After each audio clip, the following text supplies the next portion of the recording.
So maayong buntag diha mga kagasong no. So biyahe na pud ta kay muuli na pud ta og Manila.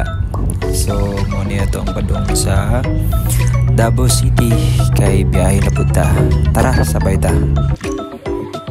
So nanata diri sa balay sa ako ang iyaan no, balig suonin ni mama ni drop by sa midriya kay tungod kay gimingaw na pud siya sa iyang magulang pud tawon. So naamidri karon sila hang balay diri sa Turil. So ituro ta mo kadalian ni nga balay, pero tan-awan ninyo akong vlog sunod ituro ta mo aning balay sa akong iyaan diri sa Turil. So tara mangaon sa ta.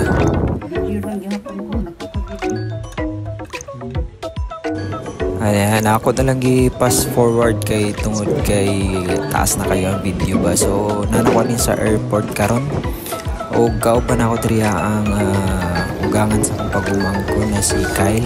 So niuna na ko ni sa babaw kay siya nagpila pa man dito sa kuan para mag-check-in siya. Ako kay naka-online check-in naman ko. So diretso na ko sa boarding area. So mo ni diri sa Davao International Airport na padon ako sa departure. So ara na.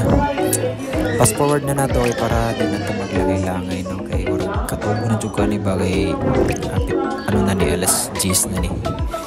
Alas 10 ni sa gabi dugay kayo ang boarding na wala pa koy boarding gate ani. So diri na lang ko nagpaabot no. Ang kanay sa Cebu Pacific.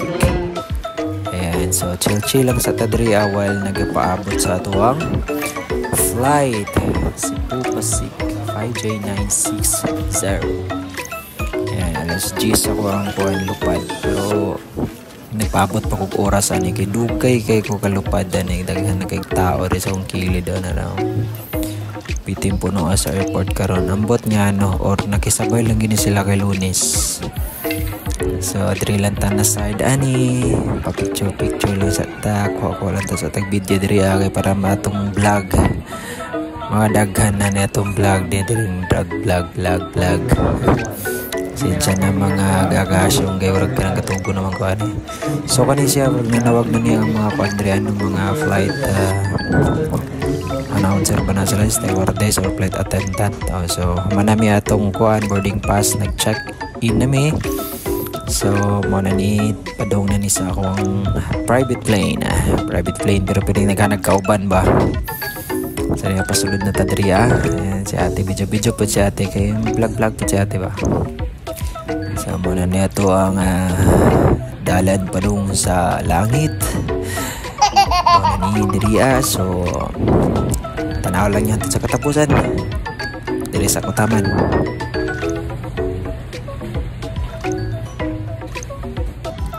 Karon na nagita diri sa sulod sa tong private plane no, pero daghan kay kog mga assistant diri. So bali dako ay din akong isakyan ng eroplano no kay tulo ka layer ba tulo ka lanes unsay tawag ana basta mo na.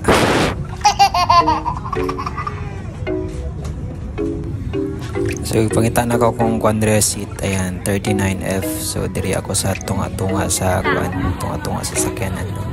Sakyanan ito nga sa plane. So muna ni siya diri dali ara po nato mang naog ani mao pag video nato naog man din ta. So kani diri na pababa na mi ani mao pag paglingkod nato naog man dayon grabe puning Cebu Pacific ka pas mo lupad oy. Ayan na ni pa ano ni diri arrivals na mi. So let's go.